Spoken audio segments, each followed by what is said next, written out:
স্বাগত ডিবিসি সংবাদে আপনাদের সাথে আছি সুরভি আলম তরণী। জানাবো খবরের বিস্তারিত। পরিবর্তিত বাংলাদেশে নয়া বন্দোবস্তের স্বপ্ন নিয়ে জাতীয় নাগরিক পার্টির আত্মপ্রকাশ করেছে মানিক মিয়ায় হয়েছে অনুষ্ঠানটি। সেখান থেকে আরও বিস্তারিত জানাতে যুক্ত হচ্ছেন সহকর্মী দাউদ খান। দাউদ খান, জানাবেন নতুন দলের আত্মপ্রকাশ অনুষ্ঠান ঘিরে সার্বিক পরিস্থিতি এখন কেমন দেখছেন? মূলত জাতীয় নাগরিক পার্টির যে আনুষ্ঠানিক কার্যক্রম সেটি কিছুক্ষণ আগে শেষ হয়েছে। মূলত নাহিদ ইসলামের বক্তব্যের মধ্য দিয়ে আজকের যে আত্মপ্রকাশের যে আনুষ্ঠানিকতা সেটি শেষ হয়েছে। তবে মোটামুটিভাবে বলা যায় তাদের বক্তব্য অনেকটা স্পষ্ট হয়ে গেছে। আমরা সকাল থেকে দেখতে পেয়েছিলাম যে বিভিন্ন যে জেলাগুলো রয়েছে, বিভাগগুলো রয়েছে কিংবা উপজেলা থেকেও ছাত্র প্রতিনিধিরা এই মানিক মিয়া এভিনিউতে এসে যুক্ত হয়েছিলেন। সকাল থেকে খণ্ড খণ্ড মিছিল নিয়ে এবং পরবর্তীতে ঠিক 3টার পর থেকে তাদের যে আনুষ্ঠানিক কার্যক্রম সেটি শুরু হয়। তবে 4টার দিকে আসলে মূল আনুষ্ঠানিকতা শুরু হয়। এর আগে কিন্তু আমরা দেখতে পেয়েছিলাম যে আমন্ত্রিত যারা অতিথিরা রয়েছেন, অর্থাৎ বিভিন্ন রাজনৈতিক দলের যারা অতিথিরা ছিলেন তারাও কিন্তু এখানে এসে উপস্থিত হয়েছিলেন এবং এই আত্মপ্রকাশ অনুষ্ঠানে তারা এসে কিন্তু তাদেরকে সমর্থন জানিয়েছে। বিশেষ করে বলা যায় যে রাজনীতির দলগুলোর মধ্যে বিএনপির মতো বড় রাজনৈতিক দলের নেতৃবৃন্দ এখানে এসেছিলেন এবং একই সাথে জামায়াত ইসলাম থেকে শুরু করে বামপন্থী রাজনৈতিক দলগুলোর নেতাকর্মীরাও এখানে এসেছিলেন। মূলত পরবর্তীতে যারা এই নেতৃত্বে রয়েছেন, অর্থাৎ কেন্দ্রীয় নেতৃত্বে যারা রয়েছেন তারা বক্তব্য দিয়েছেন। তাদের বক্তব্য থেকে মোটামুটিভাবে আমরা স্পষ্ট হয়েছি যে তারা বেশ কয়েকটি বিষয় এখানে তুলে ধরেছেন। অর্থাৎ একটি গণপরিষদ নির্বাচনের মাধ্যমে দেশের সংবিধানকে পরিবর্তন করে একটি নতুন সংবিধান প্রণয়নের কথা তারা বলেছেন এবং একই সাথে ভারত কিংবা পাকিস্তানপন্থী নয়, শুধুমাত্র বাংলাদেশপন্থীরা এই বাংলাদেশ চালাবেন এবং সবার সাথে একটি সামঞ্জস্যতাপূর্ণ, অর্থাৎ আঞ্চলিক যে রাষ্ট্রগুলো রয়েছে কিংবা আমাদের প্রতিবেশী যে রাষ্ট্রগুলো রয়েছে সেই রাষ্ট্রগুলোর সাথে সহযোগিতামূলক সম্পর্ক বজায় রেখে আসলে একটি রাজনৈতিক উদ্দেশ্য তারা নিয়েই আসলে তাদের যে আত্মপ্রকাশ এবং রাজনৈতিক দলের যে আত্মপ্রকাশ সেটি তারা করেছেন। তো সর্বশেষ মিলিয়ে আমি যদি বলি যে আমাদের সহকর্মী ছিলেন মিজান আহমেদ, তিনি সকাল থেকে আসলে মূল মঞ্চের কাছে ছিলেন এবং কেন্দ্রীয় নেতৃবৃন্দের বক্তব্যগুলো তিনি শুনেছেন। আমরা তার কাছ থেকে একটু জেনে নিব যে আপনি তো শুরু থেকে আসলে কেন্দ্রীয় নেতৃবৃন্দের বক্তব্যগুলো শুনেছেন। আমরাও মোটামুটি অনেকটা স্পষ্ট। তারা বলেছেন যে পাকিস্তানপন্থী, ভারতপন্থী নয়, শুধুমাত্র বাংলাদেশপন্থী, বাংলাদেশের জন্যই কাজ করবে এবং নতুন একটি সংবিধান প্রণয়নের কথা বলেছেন। গণপরিষদ নির্বাচনের দাবি তারা করেছেন। বৈষম্যহীন একটি বাংলাদেশ বিনির্মাণের কথা তারা বলেছেন এবং দুর্নীতিমুক্ত সমাজ ব্যবস্থা গড়ে তোলবার কথা তারা বলেছেন। আপনি আসলে কি বুঝলেন যে তারা যে দাবিগুলো এখানে করেছেন কিংবা তাদের যে উদ্দেশ্যগুলো তারা বলেছেন সেটিতে কতটা সফলতা বয়ে নিয়ে আসতে পারবে? কারণ একটি রাজনৈতিক দলের প্রধান যে বন্দোবস্ত সেটি হচ্ছে তৃণমূলের মানুষের সাথে তাদের এক ধরনের সম্পৃক্ততা থাকতে হবে, তাহলেই গণতান্ত্রিক উপায়ে তারা দেশের রাষ্ট্র ক্ষমতায় যেতে পারবে। সেই জায়গাটা কতটা সফলতা তারা দেখাতে পারবে? আসলে এই উদ্যোগটা কতটা সফল হবে এটা টু আর্লি টু কমেন্ট, কারণ এটা এখনো বলার মতো সময় আসে নাই।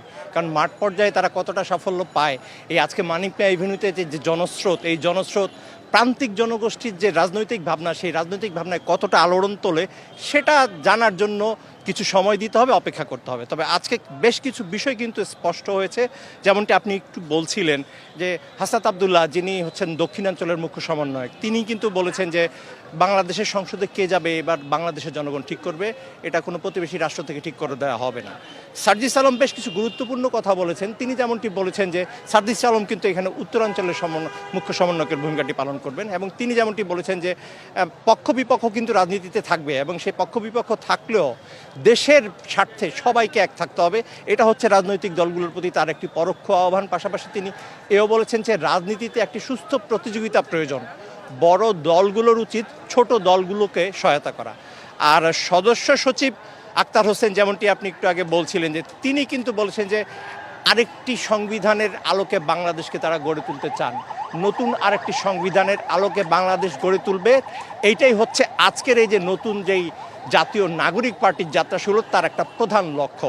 এবং যদি খেয়াল করে থাকেন আপনি, যে আহ্বায়ক আর কি, নিউক্লিয়াস বলতে যাকে বোঝানো হয় নাহিদ ইসলাম, তিনি কিন্তু তার লিখিত বক্তব্যে 10-এর অধিক সেকেন্ড রিপাবলিক কথাটা উল্লেখ করেছেন এবং তার এছাড়া লিখিত বক্তব্যের আগে তিনি যেমনটি বলেছেন যে তারা আর কোনো বিভাজনের রাজনীতি কাউকে খেলতে দিবেন না। বক্তব্যে কিন্তু বলেছেন যে সেকেন্ড রিপাবলিকের কথাটি আপনি বললেন, তিনি বলেছেন এটি আসলে এই স্বপ্নটি অধরা নাই এবং আজকের এই আত্মপ্রকাশ, অর্থাৎ রাজনৈতিক দলের জুলাই গণ অভ্যুত্থানে যারা নেতৃত্ব দিয়েছিলেন তাদের নেতৃত্বে যেহেতু এই রাজনৈতিক দলটি গঠিত হয়েছে, তারা বলছেন যে আজকে এই যে স্বপ্ন তাদের এটি অধরা থাকছে না এবং সেকেন্ড রিপাবলিক হিসেবে তারা বাংলাদেশকে প্রতিষ্ঠিত করবে।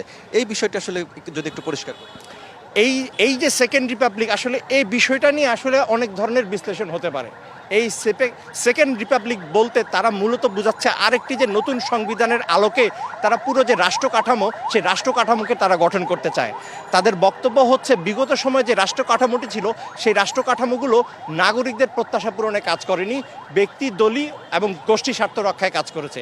অতএব তারা এমন একটি রাষ্ট্র কাঠামো নির্মাণ করতে চায় যে রাষ্ট্র কাঠামোতে কোনো পরিবারতন্ত্র নয়, মেধা ও যোগ্যতার ভিত্তিতেই একটি মানুষ তার উপযুক্ত জায়গায় তার সক্ষমতা প্রকাশ করবে। একজন কৃষকের ছেলেও নেতৃত্বের পর্যায়ে আসতে পারবে শুধুমাত্র তার মেধা এবং যোগ্যতার ভিত্তিতে। এই ধরনের একটি রাষ্ট্র কাঠামো যেটা তারা ওই সেকেন্ড রিপাবলিক আর কি নতুন একটি সংবিধানের আলোকে তারা প্রতিষ্ঠা করতে চায়। তিনি আরও বলেছেন যে বিভাজনের কোনো রাজনীতি খেলতে আর তারা দেবেন না। পাকিস্তানপন্থী কিংবা ভারতপন্থী এ ধরনের রাজনীতিরও তারা জবনিকা পাত ঘটাতে চান এই বাংলাদেশে। তো এই ধরনের অনেক আলোচনাই তারা করেছেন, অনেক ধরনের আশা দেখিয়েছেন। যেমন সামান্থা তিনি যেমনটি বলেছেন যে এই যে নতুন রাজনৈতিক দলটি গঠন করা হলো, এই নতুন রাজনৈতিক দলটি গঠন করা হচ্ছে মূলত যেই আত্মত্যাগ, শহীদদের যে আত্মত্যাগ, সেই আত্মত্যাগকে বাস্তবে রূপ দেওয়ার জন্য, সার্থক করার জন্য। কারণ তারা স্বপ্ন দেখেছিলেন একটি বৈষম্যমুক্ত বাংলাদেশ, যে বৈষম্যমুক্ত বাংলাদেশ সবার কথা বলবে। সবশেষ আপনার কাছে একটি প্রশ্ন করে শেষ করতে চাই, তারা কিন্তু বারবার পরিবারতান্ত্রিক রাজনীতি থেকে বের হয়ে আসবার কথা বলেছেন, এটিতে আসলে কি বোঝাচ্ছে? এটিকে তারা বোঝাতে চেয়েছেন যে আমাদের স্বাধীনতা থেকে এখন পর্যন্ত আমরা দেখেছি যে দুটো পরিবারের প্রাধান্য কিন্তু আমাদের রাজনীতিতে রয়েছে। এই দুটো পরিবারের প্রাধান্যর বিষয়টিকেই তারা পরোক্ষভাবে ইঙ্গিত করেছেন। এর পাশাপাশি যদি আপনি জাতীয় পার্টিকেও নিয়ে আসেন, সেখানেও কিন্তু আপনি দেখবেন যে পরিবারতন্ত্রের একটি বিষয় রয়েছে। বের হয়ে আসতেছে। মিজান আহমেদ, আপনাকে অসংখ্য ধন্যবাদ আমাদেরকে সময় দেওয়ার জন্য। মূলত আসলে সুরভি সবশেষ যদি বললে যায় যে আজকের এই নতুন দলে আত্মপ্রকাশের মধ্য দিয়ে তাদের জুলাই বিপ্লবের যে স্পিরিট সেটিকে তারা ধারণ করতে চাচ্ছেন, এবং একই সাথে তারা বলছেন যে এই আজকের এই প্ল্যাটফর্ম থেকে শুরু করে তারা দেশের তৃণমূল পর্যায়ের মানুষের কাছে যাবে এবং আগামী জাতীয় যে নির্বাচনটি রয়েছে অর্থাৎ জাতীয় সংসদ নির্বাচন, সেই নির্বাচনকে কেন্দ্র করে তারা এগোবেন। সেক্ষেত্রে তারা তৃণমূলের মানুষের সাথে আরও বেশি সম্পৃক্ত হবার জন্য সেই লক্ষ্যে কাজ করে যাবেন। তো এই ছিল সার্বিক অবস্থা। সুরভি দাউদ, ধন্যবাদ আপনাকে বিস্তারিতভাবে জানানোর জন্য। নতুন সংবিধান, গণপরিষদ নির্বাচন আর তরুণদের আকাঙ্ক্ষা পূরণে নতুন রাজনৈতিক বন্দোবস্তের আশ্বাস দিয়ে দেশের রাজনীতিতে আত্মপ্রকাশ করল জাতীয় নাগরিক পার্টি। জুলাই আগস্ট অভ্যুত্থানে নেতৃত্ব দেওয়া বৈষম্য বিরোধী ছাত্ররাই এই দলের কাণ্ডারি। রাজধানীর মানিক মিয়া এভিনিউয়ে আত্মপ্রকাশ অনুষ্ঠানে নতুন দলের নেতারা জানালেন, দেশের মানুষের হাতে ক্ষমতা ফিরিয়ে দিতেই রাজনীতিতে এসেছেন তারা। পূর্ব নির্ধারিত সময় ছিল বেলা ৩টা, আর তাই ছুটির দিন দুপুরের পর থেকেই স্লোগানে মিছিল নিয়ে রাজধানীর মানিক মিয়া এভিনিউয়ে জড়ো হতে থাকে ছাত্র জনতা। বিকেল ৪:২০ আনুষ্ঠানিকতা শুরু হয় ধর্মগ্রন্থ পাঠ ও জাতীয় সঙ্গীতের মধ্য দিয়ে।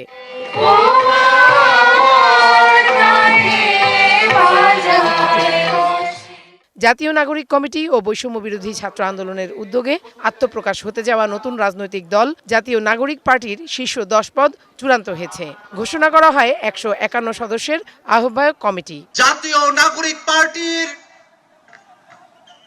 আংশিক অর্গানোগ্রাম এই মুহূর্তে ঘোষণা করছি।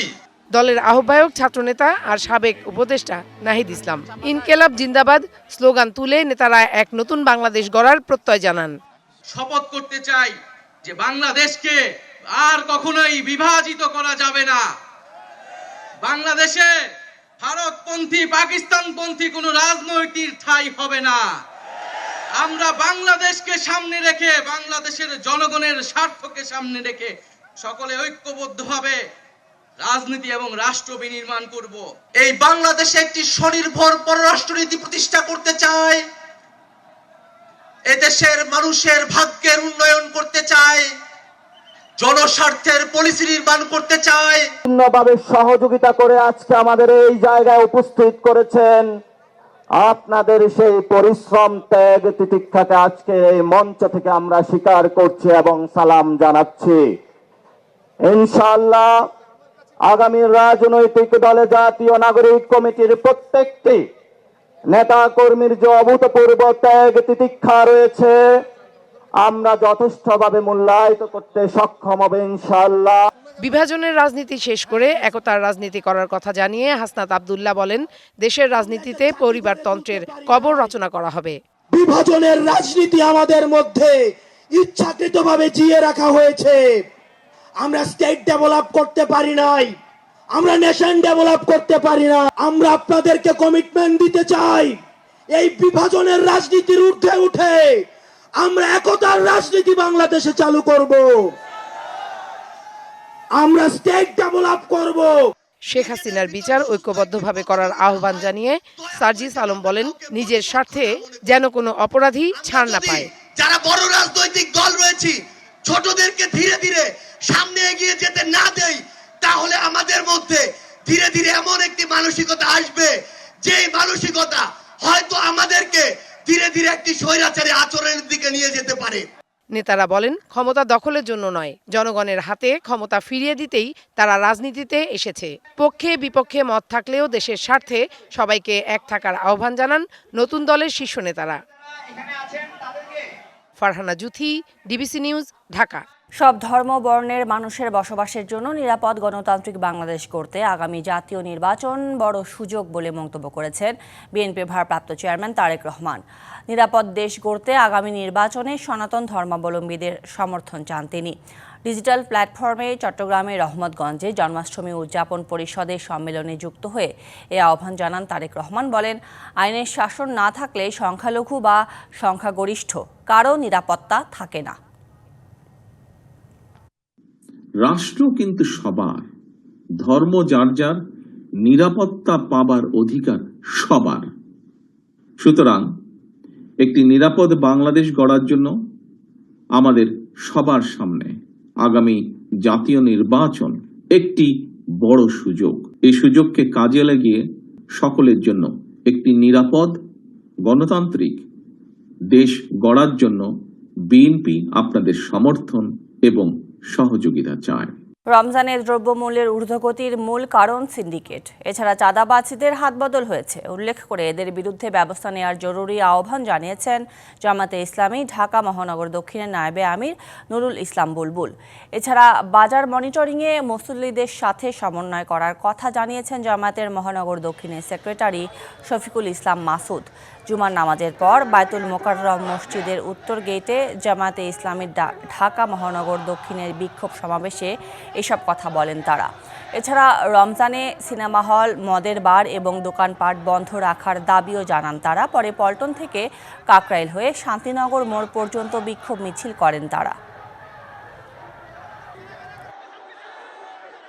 যদি সোজা কথায় সিন্ডিকেটে ভেঙে দিয়ে সাধারণ মুসল্লিদের নিয়ন্ত্রণের মধ্যে ধর্মমূল্য না থাকে, মুসল্লিদের কমিটি করে বাজারগুলোতে আওয়ামী ফ্যাসিস্টদের মোকাবেলা করার সিদ্ধান্ত গ্রহণ করে। রমজানে মুসল্লিদের প্রতি সহানুভূতি দেখান, বাজারের এই দ্রব্যমূল্য লাগাম টেনে ধরুন। সবাই যেন বাজারের এই অসহনীয় অবস্থান থেকে পরিত্রাণ পায়। রমজানের বাজারে তীব্র সংকট বোতলজাত সয়াবিন তেলের। কোম্পানি থেকে চাহিদা মতো তেল পাচ্ছেন না খুচরা বিক্রেতারা। যাও বা মিলছে তা বিক্রেতাদেরই কিনতে হচ্ছে সর্বোচ্চ দাম দিয়ে। এতে শুধু তেল বিক্রি করে লোকসান হচ্ছে তাদের। এজন্য অন্য পণ্য যারা কিনছেন তারাই পাচ্ছেন সয়াবিন।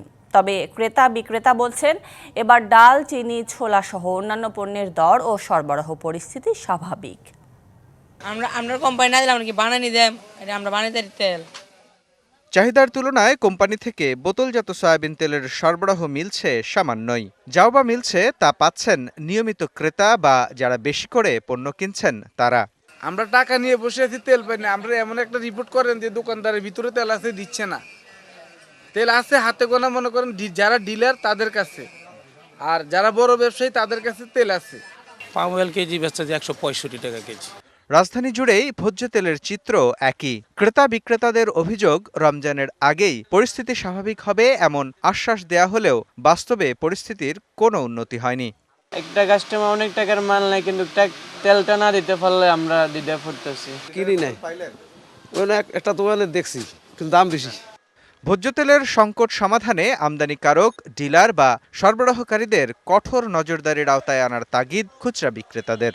ডিলারের থেকে তেল কিনছি হচ্ছে 848 টাকা দিয়া, প্রতি পিস তেলের দাম 54-55 টাকা খরচ পড়ে যায়।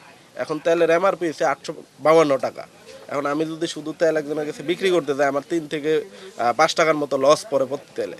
বন্দর নগরীতেও দেখা গেছে সয়াবিন তেলের সংকট। আমদানির প্রায় পুরোটাই চট্টগ্রাম দিয়ে এলেও সেখানকার খুচরা বাজারে ভোজ্য তেলের হাহাকার। সিটি গ্রুপে গত 2 মাস ধরে আমাদেরকে কোনো প্রোডাক্টে দেয়নি, আর রূপসান্দা কিছু কিছু মাল দিছে, এগুলো নিয়ে আমরা এখনো চলতেছি। বার যেমন তো দেখাশোনা করার দরকার। এরা যখন পাচ্ছে না, উনি বসে খেতে জন্য আসে, আমি তো এটা বুঝতেছি না। উনার জায়গায় তো আরেকটা রোগ বসুক, মানুষ কি বাংলাদেশে অভাব আছে নাকি? দেশ জুড়ে তেলের সংকট থাকলেও এবারের রমজানে ডাল, চিনি, ছোলা সহ অন্য পণ্যের দাম ও সরবরাহ নিয়ে তেমন কোনো অভিযোগ নেই ক্রেতা বিক্রেতার। মুস্তফা মাহবুব, ডিবিসি নিউজ, ঢাকা। বাজারে ভোজ্য তেল সহ রমজানের যেসব পণ্য নিয়ে সমস্যা আছে 7 দিনের মধ্যে সমাধানের আশ্বাস দিয়েছেন বাণিজ্য উপদেষ্টা শেখ বশির উদ্দিন। দুপুরে সাভার চামড়া শিল্প নগরীতে এক অনুষ্ঠানে তিনি আরও বলেন, বাজারে পণ্যের যথেষ্ট সরবরাহ রয়েছে। বাজারে যে সমস্যাগুলো স্পেশালি তেল কেন্দ্রিক যেটা আছে হয়ে যাবে এবং 7 দিনের ভিতরেই রমজানের যত ধরনের পণ্য আছে, খেজুর, ছোলা এবং বিভিন্ন ধরনের যে সমস্যাগুলো আছে, ইনশাল্লাহ 7 দিনের মধ্যে সব জিনিসের দাম কমে যাবে। আওয়ামী লীগ সরকার 2013 সালের গুম খুনের ন্যারেটিভেরই পুনরাবৃত্তি ঘটাতে চেয়েছিল 2024-এর জুলাই আগস্টে। একথা বলেছেন প্রধান উপদেষ্টার প্রেস সচিব শফিকুল আলম। শুক্রবার রাজধানীর বিএফডিসিতে শাপলা চত্বরে হত্যাকাণ্ড নিয়ে ডিবেট ফর ডেমোক্রেসির ছায়া সংসদ বিতর্ক প্রতিযোগিতা অনুষ্ঠানে একথা বলেন তিনি। জানান, হত্যাকাণ্ডে জড়িত সবাইকে বিচারের আওতায় আনা হবে। সে ওয়ার এন্ড টেররের সমস্ত বেনিফিটটা নিতে চেয়েছে, বাইরে দেখিয়েছে যে আমি I am your good partner. এই পুরো ন্যারেটিভটাই এই, এবং এইটার ফলে আপনি দেখেন এই দুইটা হত্যাকাণ্ডের ফলে যখন সে 2014 সালের 5ই জানুয়ারি ইলেকশনে যখন সে রিগিং করলো, একটা ব্ল্যাটান্ট রিগিং, সে মানে 2014 সালের 5ই জানুয়ারির ইলেকশন কিন্তু 1 মাস আগেই শেষ হয়ে গেছে। এটা একটা ব্ল্যাটান্ট, একটা ভয়ানক রকমের একটা রিগিং ছিল, এবং এই রিগিংটা সে দেখা যাচ্ছে যে ওয়েস তাকে এন্ডোর্স করছে। মাসব্যাপী 21শে বইমেলার পর্দা নামছে আজ। শেষ দিনের বইমেলার আরও খবর জানাতে মেলা প্রাঙ্গণ থেকে আমাদের সাথে সরাসরি যুক্ত হয়েছেন সহকর্মী ইশরাত জাহান উর্মি। উর্মি, শেষ দিনের মেলার সার্বিক পরিস্থিতি কেমন দেখছেন জানাবেন। যে মেলাটি আসলে 1 তারিখে শুরু হয়েছিল, বিষাদের সুর কিছুটা রয়েছে, এবং সেই বিষাদের সুরের কারণেই কিন্তু এক ধরনের চারদিকে যেটা বলতে চাই আমি, যে সাধারণ মানুষ যারা আসছেন তাদের মধ্যেও এক ধরনের বিষাদের সুর দেখা যাচ্ছে। অর্থাৎ বিকেল হলেই মেলায় ছুটে আসার যে বিষয়টি ছিল, সেই বিষয়টি এখন আর থাকবে না। মেলায় প্রচুর মানুষ এসেছেন, বিপুল পরিমাণ জনসমাগম হয়েছে, কিন্তু সেই হিসেবে বেচা বিক্রি হয়নি, এমনটাই বলেছেন সাধারণ প্রকাশকরা বিশেষ করে। আর লেখকরা যেটি বলছেন যে খানিকটা এই মেলায় দেখানোর প্রবণতা, অর্থাৎ বই নিয়ে ছবি তোলার যে প্রবণতা, সেই প্রবণতা দেখা যাচ্ছে, কিন্তু বই কেনার যে পরিমাণ সেটি অল্প সংখ্যক, এবং ক্রমান্বয়ে এই সংখ্যা কমছে। অর্থাৎ গত বছর যা বিক্রি হয়েছিল তার চেয়ে এবছর কম হয়েছে। গত বছর যা বিক্রি হয়েছিল তার আগের বছরে কিন্তু এর থেকে বেশি হয়েছিল। তো সব মিলিয়ে বইমেলায় আসলে আর কিছুদিন পরে পর্দা নামবে, এবং সামনের মেলাটি আবার কিভাবে গুছিয়ে তুলে আসলে মেলাটি হতে পারে সেই বিষয়টার দিকে লক্ষ্য রাখা হবে। সাংস্কৃতিক বিষয়ক উপদেষ্টা কথা বলেছেন একটু আগে। ধন্যবাদ আপনাকে বিস্তারিতভাবে জানানোর জন্য। সংবাদ এই ছিল এখনকার মতো। ডিবিসি নিউজের সংবাদগুলো পড়তে ভিজিট করুন dbcnews.tv, আর ভিজিট করুন ডিবিসি নিউজের ফেসবুক পেজ এবং ইউটিউব চ্যানেল। সঙ্গেই থাকুন।